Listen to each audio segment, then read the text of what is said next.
ഞാൻ ഇന്ന് എൻ്റെ അനിയത്തിയുടെ അടുത്ത് കണ്ട ഒരു രസകരമായ ഒരു കാഴ്ചയുണ്ട്. എന്താണെന്ന് വെച്ച് കഴിഞ്ഞാൽ അവൾ എൻ്റെ അടുത്ത് വന്നിട്ട് പറഞ്ഞു, എനിക്കിത് എൻ്റെ ചങ്ങായി തന്ന ഗിഫ്റ്റാണെന്ന് പറഞ്ഞിട്ട് എനിക്കൊരു ഗിഫ്റ്റ് കാണിച്ചു തന്നു. ഫ്ലവറിൻ്റെ ഒരു ഹാമ്പറിക്ക് കാണിച്ചു തന്നു. ഞാൻ ഭയങ്കര അതിശയത്തോടെ നോക്കിയോ, അയച്ചെങ്കിൽ ബർത്ത്ഡേ ഹാപ്പി ബർത്ത്ഡേ എന്നൊക്കെ എഴുതി. അപ്പം എൻ്റെ ബർത്ത്ഡേ ഒന്നല്ലല്ലോ എന്ന് പറഞ്ഞു.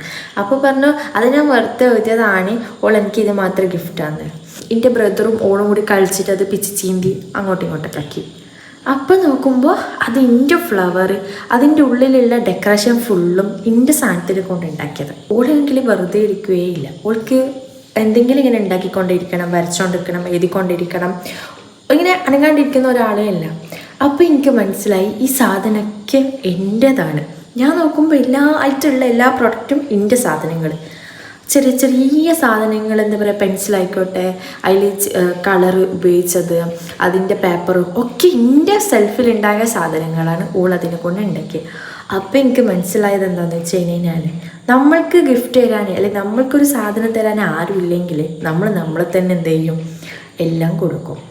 അവളുടെ അടുത്ത് എന്താ ചെയ്തതെന്നറിയോ, അവൾക്ക് തന്നെ ഗിഫ്റ്റാക്കി, അവൾക്ക് തന്നെ കൊടുത്തു. അവളെല്ലാ കാര്യത്തിനും അങ്ങനെ തന്നെയാണ്. അവൾ ചെറിയ എന്താ പറയുക, ഓരോ പേപ്പറിലൊക്കെ എഴുതിയിട്ടുണ്ടാവും. ഓളെന്നെ മുട്ടായി വാങ്ങിയിട്ട് ഓൾക്ക് തന്നെ കൊടുക്കുന്നുണ്ടാവും. അല്ല എൻ്റെ അനിയൻ്റെ കൈമ കൊടുത്തിട്ട് വരും, ഇത് നീ എനിക്ക് തരണം, ഞാൻ എനിക്കും തരും. ശരിക്കും പറഞ്ഞാൽ അതൊരു വലിയൊരു പാഠം തന്നെയാണ്. നമുക്ക് സ്നേഹിക്കാൻ ആരും ഇല്ല എന്ന് പറയുമ്പോൾ നമ്മളെ തന്നെ സ്നേഹിക്കും. നമുക്ക് ആരും തരാനില്ല, നമ്മളാരും കേൾക്കാനില്ല, അല്ലെങ്കിൽ നമുക്കൊരു ഗിഫ്റ്റ് തരാനില്ല, നമ്മളെ ദിവസങ്ങൾ ആരും ഓർമ്മിക്കാനില്ല എന്ന് പറയുമ്പോൾ നമ്മളെ തന്നെ ഓർമ്മിക്കാൻ തുടങ്ങും. നമുക്ക് തന്നെ ഗിഫ്റ്റ് തരാൻ വേണ്ടി തുടങ്ങും. ആൻഡ് ഓൾസോ ചിലവർക്ക് ഇത് കാണുമ്പോൾ പിരാന്ത് പോലെ തോന്നും. പക്ഷെ ശരിക്കും പറഞ്ഞാൽ ഭയങ്കര ഡീപ്പായിട്ട് ഇത് നോക്കിക്കഴിഞ്ഞാലുണ്ടല്ലോ, ഇതിലൂടെ നമുക്ക് ഒരുപാട് പാഠങ്ങൾ തന്നെ പഠിക്കാനുണ്ട്. എന്താല്ലേ, ഞാനിത് കണ്ടപ്പോൾ എനിക്ക് ഭയങ്കരമായിട്ട് സങ്കടം തോന്നിയിട്ടുണ്ട്. കാരണം എന്താ പറയുക, ആരും കൊടുക്കാനില്ലാത്തത് കൊണ്ടാണല്ലോ ഓൾ അങ്ങനെ ചെയ്തതെന്നുള്ളത്. ഓളെ ഫ്രണ്ട്സ് ആയിക്കോട്ടെ, ബാക്കിയുള്ളവരായിക്കോട്ടെ, ആരും ഫ്രണ്ട്സ് ഇപ്പോൾ ബർത്ത്ഡേക്ക് എല്ലാം അങ്ങോട്ടും ഇങ്ങോട്ടും ഷെയർ ചെയ്യുന്നുണ്ടാവും ഗിഫ്റ്റ്. അപ്പോൾ ഇവളെ ബർത്ത്ഡേ വരുന്നത് സ്കൂളൊക്കെ പൂട്ടിയതിന് ശേഷം. അപ്പോൾ ഇത് ഇവക്ക് കാണുമ്പോൾ ഭയങ്കര ഹേർട്ടായിട്ടുണ്ടാവും. കുട്ടികളെ മനസ്സാണല്ലോ.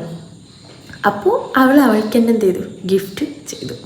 അപ്പോൾ എന്താ അവസ്ഥ എന്നറിയോ, ഇപ്പോഴത്തെ കുട്ടികളൊക്കെ അല്ലെങ്കിൽ ഭയങ്കര പീക്ക് ലെവലാണ്. ചിലത് അർഹിച്ചിട്ട് കാര്യമില്ലല്ലോ, അത് നമുക്ക് കിട്ടണമെന്നില്ല. ചിലവരത് അർഹിക്കാതെ ചിലവരുടെ കൈകളിൽ എത്തുന്നുണ്ട്. അപ്പോൾ ഇതൊക്കെയാണ് ജീവിതം.